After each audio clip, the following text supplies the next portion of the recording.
अब दास आज ये बता रहा था आपको कि परमात्मा ने हमें आकर के ये बताया है कि इस काल के लोक में और आप सुख खोज रहे हो। जिनको आप परमात्मा माना करते थे, थारे भगवान, आपके भगवान सुखी नहीं, कभी सपने में सुख नहीं हुआ उनको। भगवान श्री कृष्ण जी का जन्म हुआ, मामा दुश्मन बन गया, जेल में जन्म हुआ और मामा शत्रु पीछे पड़ा रहा।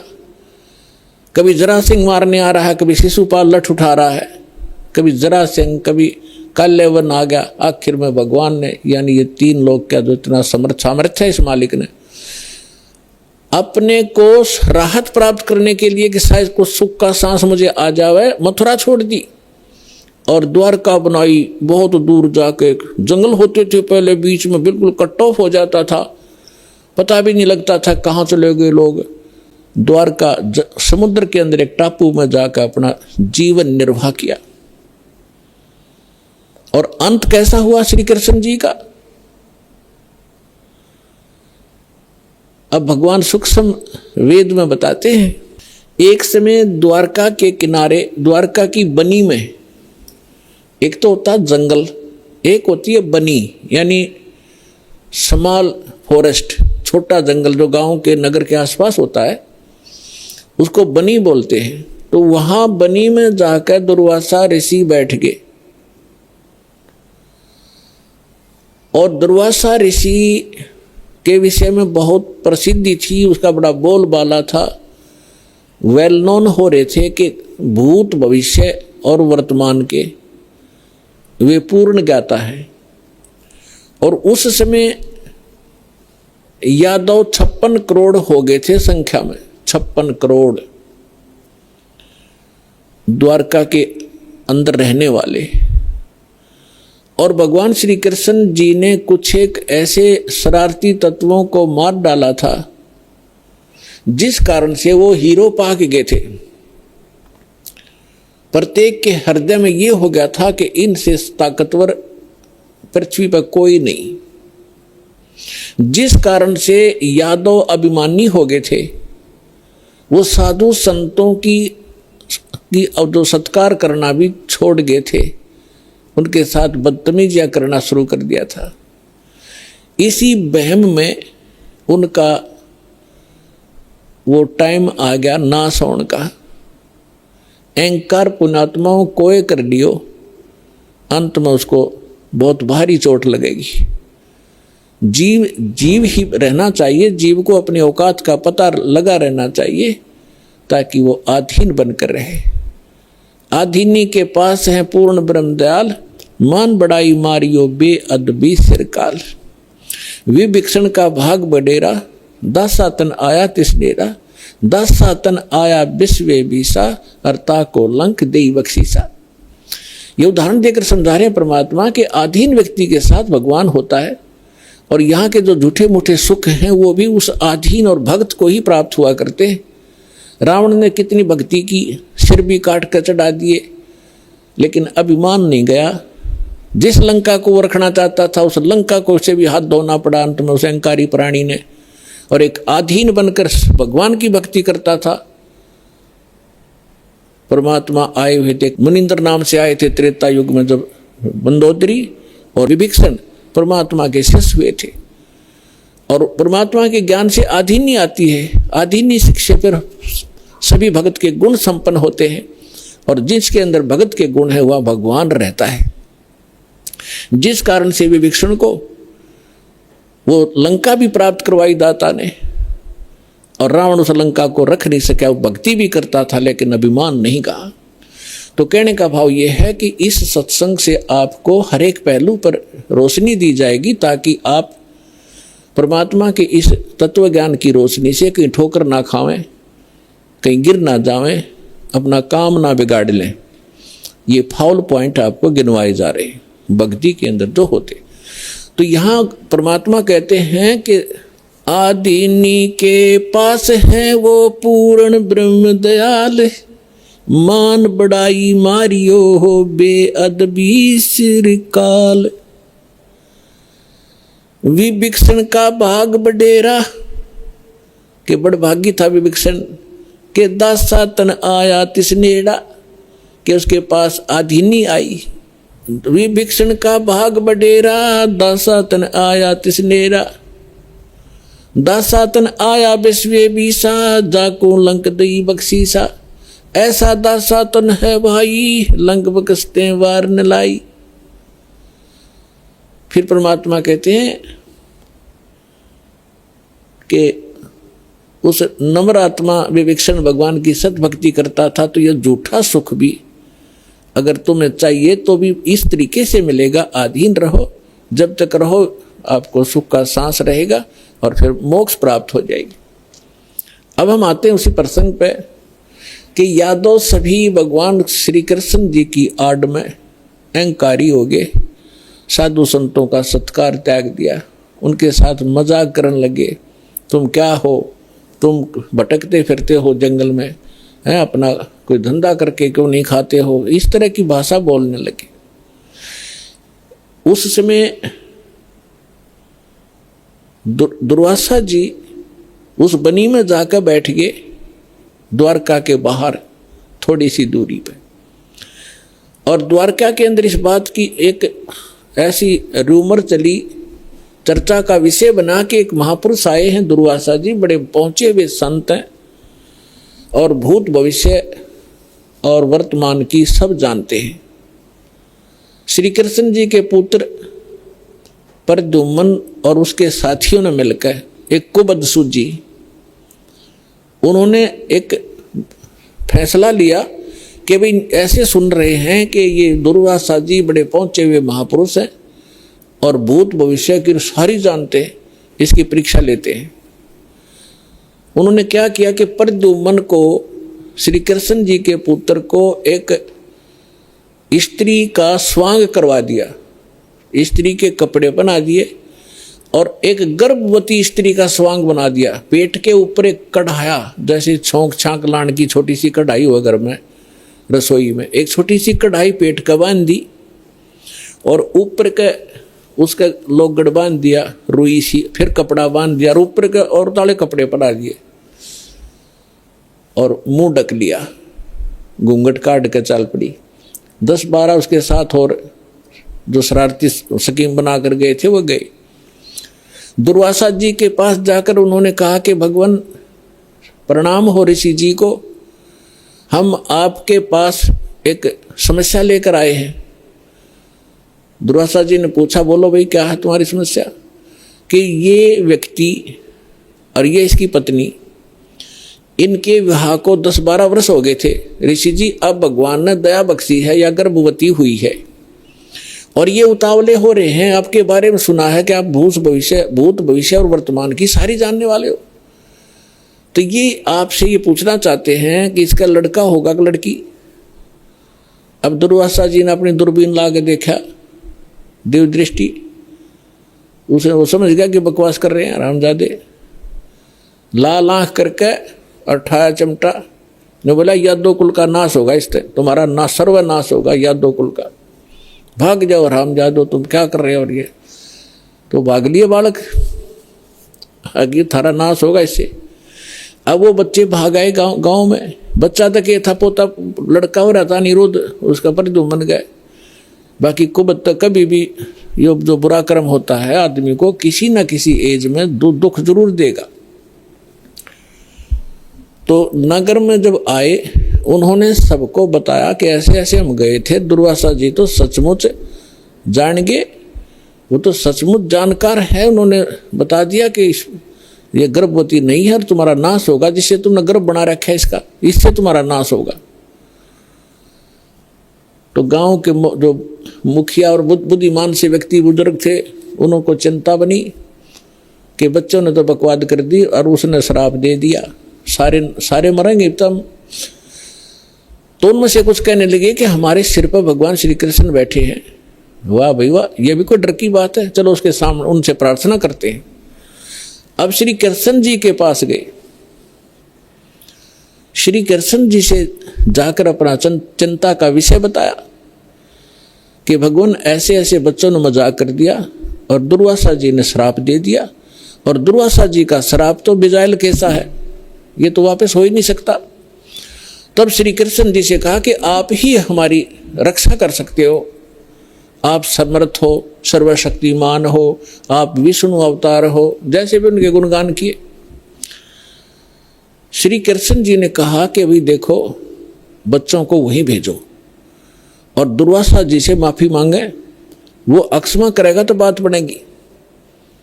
उन बच्चों को लेकर नगर के मुखिया व्यक्ति, मौजिद से जो बुद्धिमान व्यक्ति, बुजुर्ग से सारे साथ गए, हजारों की संख्या में। दुर्वासा जी के सामने उन बच्चों को कहा कि माफी मांगो। उन्होंने प्रणाम किया, माफी मांगना चाहा, अक्षमा याचना की, लेकिन दुर्वासा जी ने कहा कि जो मेरे मुख से वचन निकल गया वो वापस नहीं हो सकता। आप जाइए, अपने बच्चों को समझा के रखना चाहिए था, साधु संतों के साथ बकवास नहीं किया करते, आप जा सकते हैं। अब इसको वापस करना मेरे बस की बात नहीं है। फिर वापस आ गए, फिर श्री कृष्ण जी के पास के भगवान, उन्होंने तो मना कर दिया कि मैं आप कुछ नहीं कर सकता।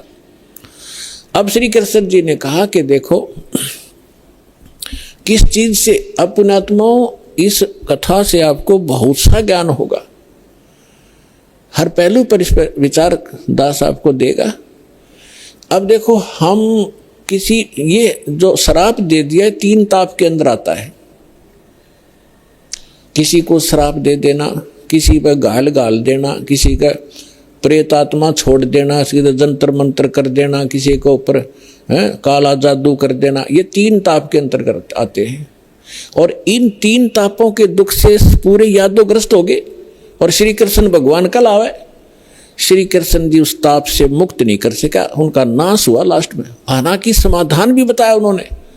अब और जितने इनके पुजारी हैं, राम कृष्ण ब्रह्मा शंकर भगवान के जो संत हैं, उनके गुरु ने उन पदों पर बैठे हैं, वो भी समाधान बताते हैं।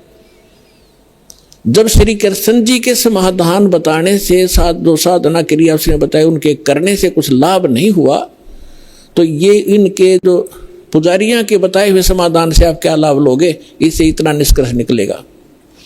अब क्या हुआ कि श्री कृष्ण जी ने कहा कि देखो, चिंता मत करो, सीधा सा हल है इसका कि किस से हमारा नाश होगा, कि जो कढ़ाई बांधी थी पेट पे, लोहे की कढ़ाई, और जो कपड़े पहन रखे थे, लोगड़ रुई लगा रखी थी, इनको तो जला दो, कपड़ों को तो।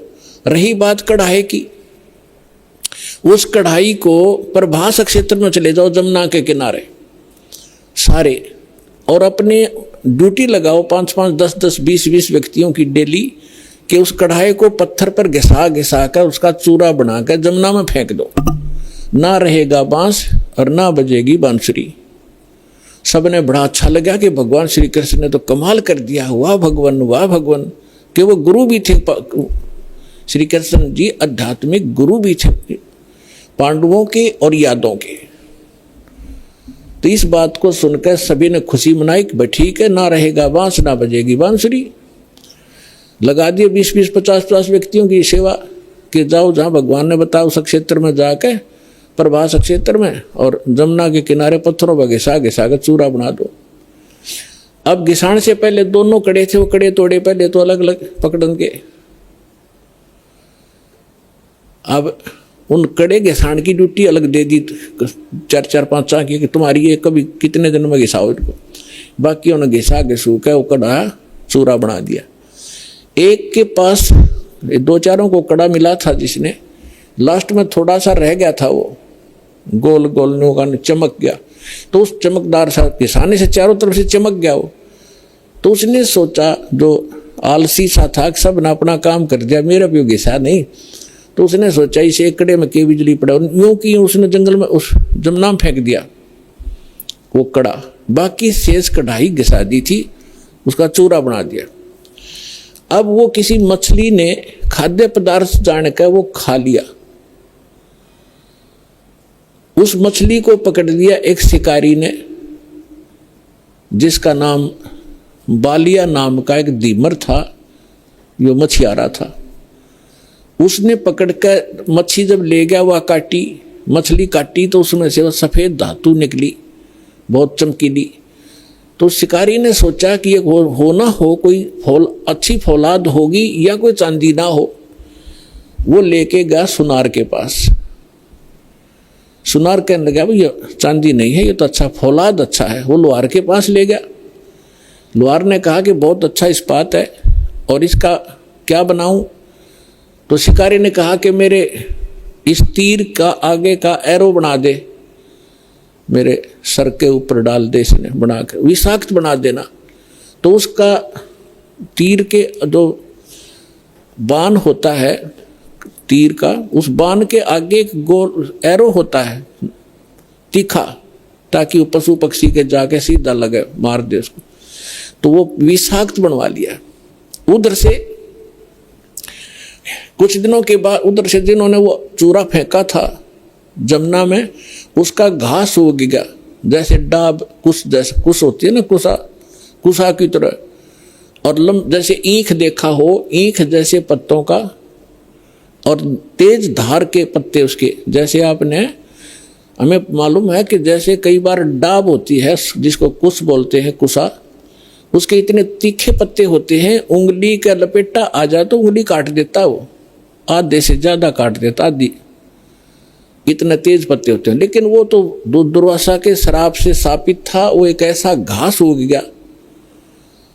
उधर से क्या हुआ, कुछ दिनों के बाद, 1 वर्ष 2 वर्ष 4 वर्ष के बाद क्या हुआ, आपस में द्वारका के अंदर झगड़े शुरू हो गए।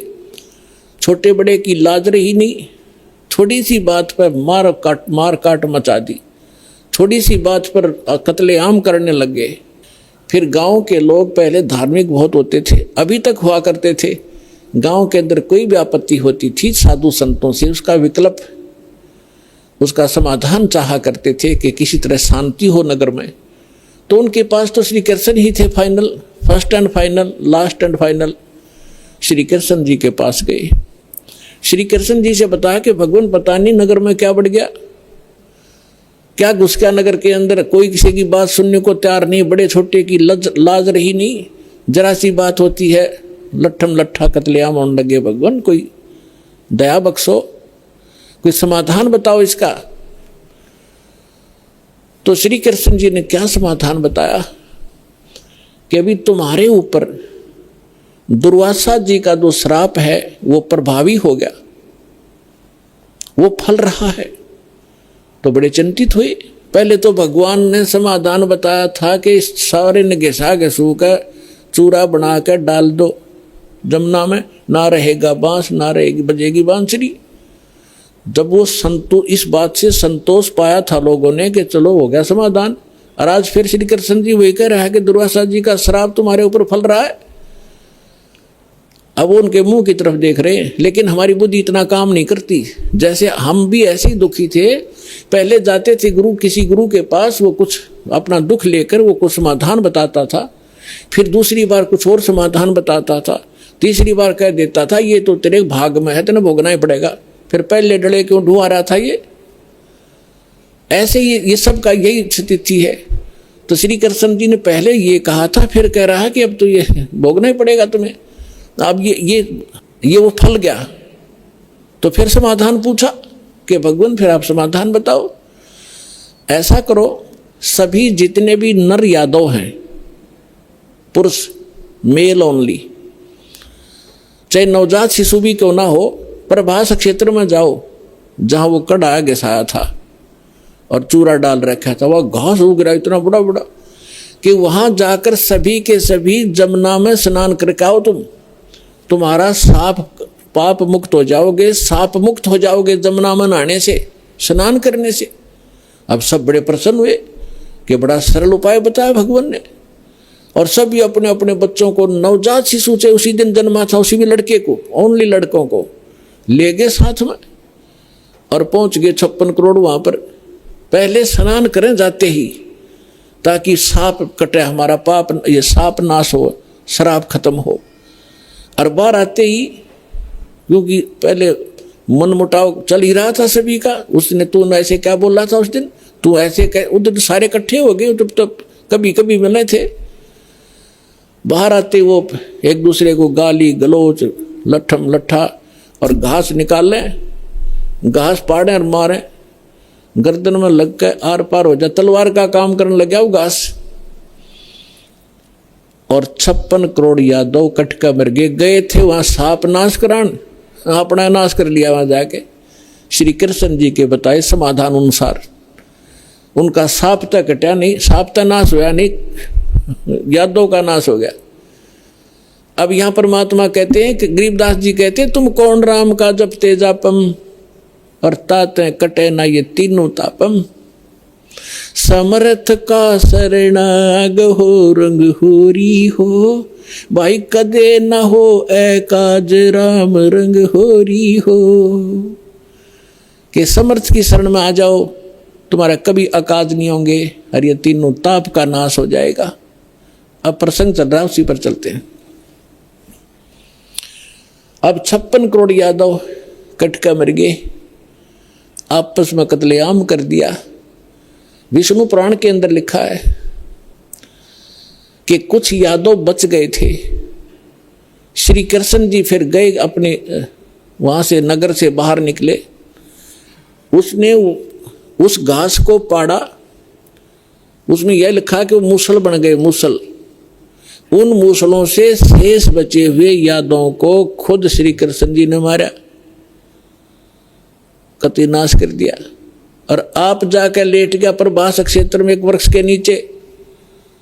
भगवान श्री कृष्ण के पैर में पद्म, एक चमकीला पदार्थ, जैसे हमारे तिल हो जाते हैं, मुछ हो जाते हैं, ऐसा उनके पैर में जन्म से ही एक पद्म था। वो रात्रि में ऐसे चमकता था जैसे 50-100 वाट का बल्ब चस्या करे जगह, और दिन के अंदर भी उसकी चमक सी बनी रहती थी। तो श्री कृष्ण जी एक वृक्ष के नीचे, सारा जब उनका नाश हो लिया, रेखे को खुद मार कर शेष बच्चों को, और बैठ लेट गया उस वृक्ष के नीचे, पैर पे पैर रख के। पैर घुटने पर दूसरा पैर रखा हुआ था, पद्म वाला पैर ऊपर था, वो चिमक रहा था। और वृक्ष की जो चारों तरफ जो टहनियां थी झुकी हुई थी, झुरमट सी बनी हुई थी। और वो शिकारी जिसने उस कढ़ाई के कड़े का अपना विषाक्त तीर बनवाया था, जहर से बुझा कर तीर बनवा रखा था, उसी तीर को लिए हुए उस दिन, और सुबह से लेकर दोपहर तक वो घूमता रहा जंगल में, कोई शिकार नहीं मिला उसको, शिकार करने गया था। उसने क्या देखा कि वृक्ष की झुरमटें इतनी नीचे तक लटक रही थी, जमीन को छू रही थी, उनकी अंदर से उसने भगवान श्री कृष्ण जी के पैर के पद्म की एक चमक देखी। उसने सोचा कोई मर्ग बैठा है, हिरण, और उसकी आंख चमक रही है। यदि मैं इधर से उधर से जाऊंगा तो ये भाग जाएगा, कोई हिरण मुझे मिला नहीं है, क्यों ना यहीं से इसको मार डालूं। झुरमठों में से निशाना साध के मर्ग की हिरण की आंख जान के भगवान श्री कृष्ण के पैर पर तीर मार दिया विषाक्त। ज्यों ही तीर लगा, श्री कृष्ण जी कराहने लगे, रे मर गया रे, मर गया रे, मर गया रे। शिकारी ने सोचा किसी मनुष्य का लग गया, भाई ये तो बात बिगड़गी। दौड़ के आगे देखा, क्या देखा कि द्वारकाधीश मुकुट समेत वहां तड़फ रहा है। उस मुकुट आदि से वो पहचान गया कि ये राजा है। तब उसने करबद्ध होकर कहा कि भगवान मुझे गलती होगी, अनजाने में लग गया मेरी, आप तो अंतर्यामी हैं, आप सारी जानते हो, मेरी इच्छा नहीं थी आपको मारने की, मेरी कोई दुश्मनी नहीं थी आपसे, और ऐसे ऐसे मेरे से गलती होगी, मैंने आपकी इस चमक को, हिरण की आंख जाना। तब श्री कृष्ण जी ने कहा, क्योंकि काल के हाथ में रिमोट, वह दिव्य दृष्टि दे दी कि भाई ये तेरा और मेरा कोई पिछला अकाउंट था, वो क्लियर हो गया। तेरा और मेरा पिछला हिसाब था, वो क्लियर हो गया, तेरा दोष नहीं। अब वो शिकारी कहने लगा, भगवान आपका और मेरा, आप राजा में रंक, आपका और मेरा क्या हिसाब हो सकता है। तब श्री कृष्ण ने कहा कि मैं श्री राम रूप में आया था राजा दशरथ के घर, और आप थे बाली सुग्रीव के भाई। उस समय मैंने आपको वृक्ष की आड़ लेकर धोखा देकर मारा था, और आपने जब कहा था कि आपने ये बदला देना पड़ेगा, आप युद्ध के नियम से फेल हो गए हो, तब मैंने कहा था कि तेरा बदला दूंगा। आज तेरा मेरा वो अकाउंट क्लियर हो लिया।